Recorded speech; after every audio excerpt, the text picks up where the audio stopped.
Assalamu alaikum. Good morning, good afternoon, good evening, good time, good whatever time of day it is, wherever you may be. My name's Sarah Ahmed, and I'm joined today by. Samina Mahmood, hello.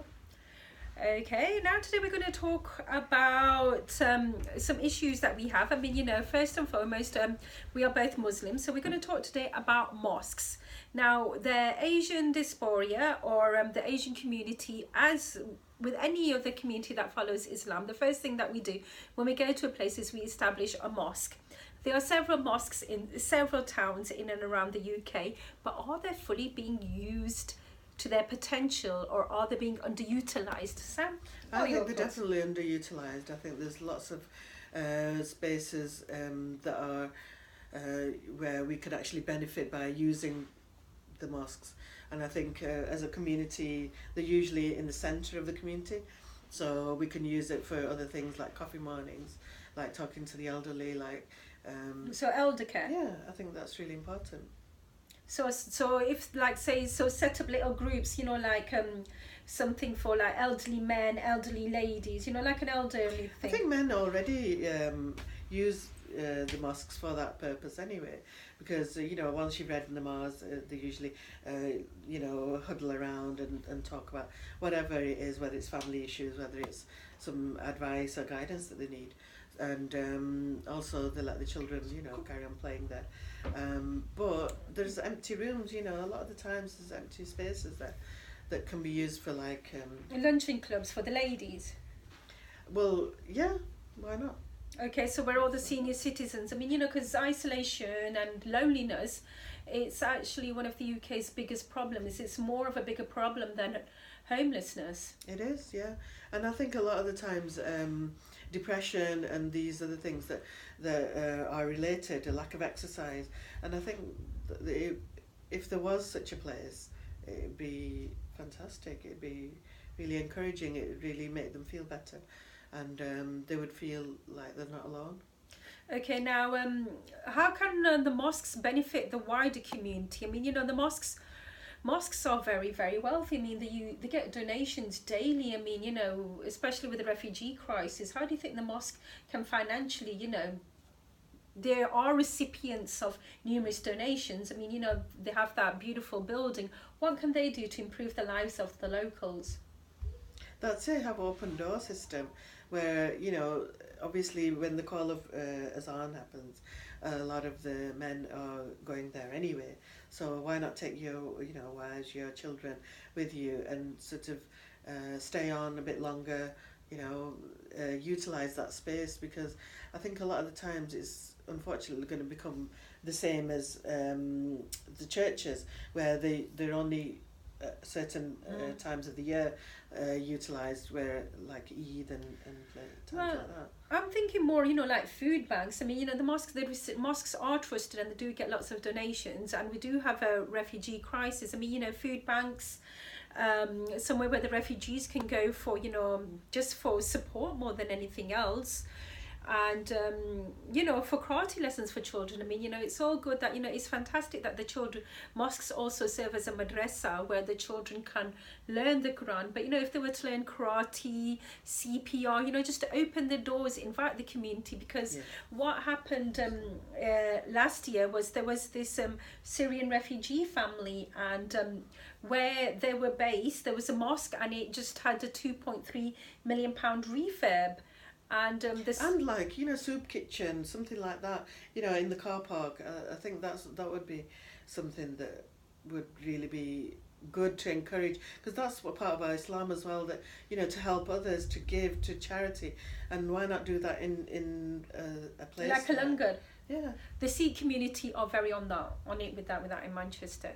And like I was saying, there was a Syrian refugee family, and there was a woman, she was a widow, and she had orphan children. She moved to the house was totally fine.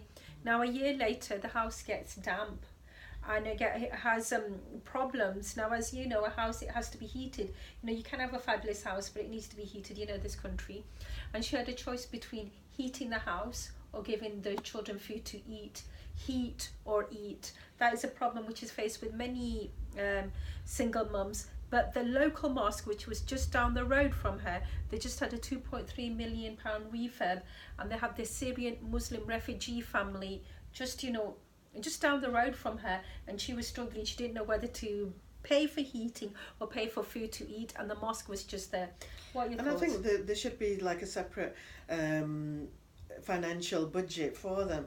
Maybe that's something that we should take to the committees, because the mosques are able to sort of help the community, help the local people that are struggling, because there should be like 70% that goes towards obviously the teachings and Islam, the and the building obviously and the upkeep, but then there should be a part of that that's given back to the needy, and especially community, to the children. Yeah, I mean, with the refugee crisis, I mean, I would like it if the mosques were to, I mean, they receive all these donations, they receive endless donations, but give back. I mean, do CPR, regardless of what religion, faith you are, could help save somebody's life.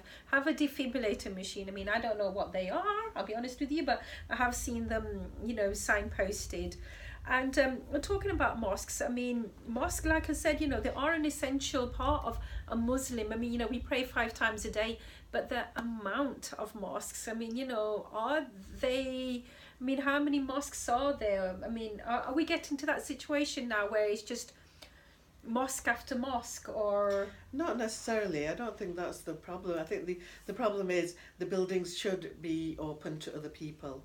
They should be open to women, children, other people that can come in, get the help that they need, get the advice that they need. The amount of women that come to me and say, we still don't know how, we're having problems at home, how do we get a divorce? How do we, help our children? How do we do visitation? And that's what essentially a mosque should be able to do. Every mosque should be able to give out advice, should be able to guide and, support families and support the structure. Yeah, I mean... One thing that I would think... It's not enough to have like, the Islamic Council, I think it's in London somewhere, and, to have to converse through post and to pay for those things is really, really expensive.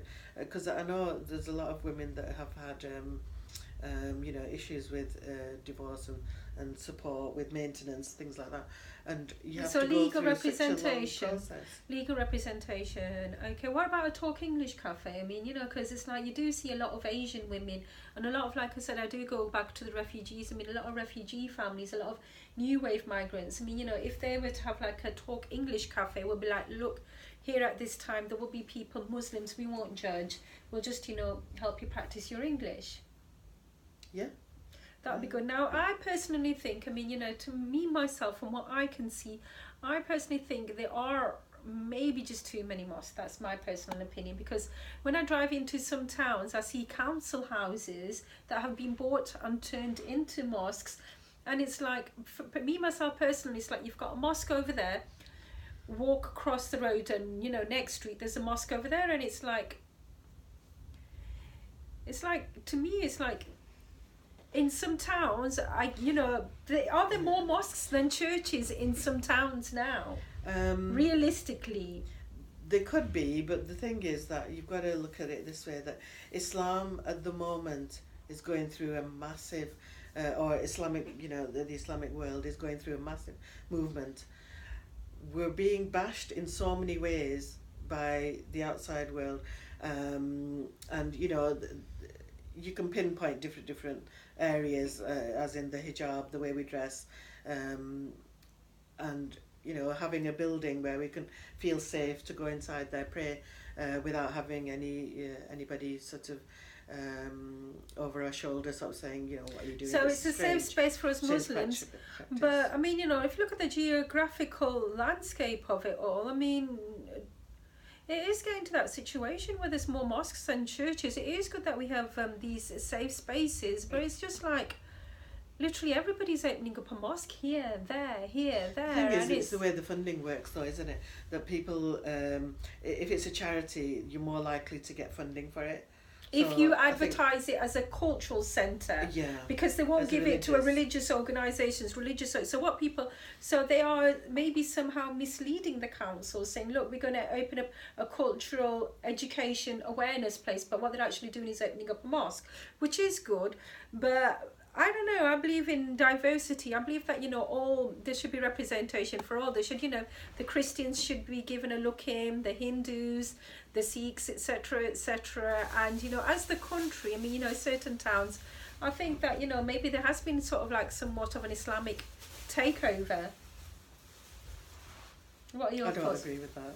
It's not an Islamic takeover, but it's a movement. That's the way I'll say, because you know the culture is so vibrant and it's so exciting and different. The food is different, so that's the cultural side. But I think the religious side, there's still a lot of other religions that are practicing nice and safely. Okay, well, I think we'll wrap it up now. We've got and you know, it has been quite a long video. What are your thoughts? We are both, as always, very interested to know what your thoughts are. Do feel free to comment in the comment section below. And thank you so much for watching our video. There'll be more to come. Thanks. Thank you.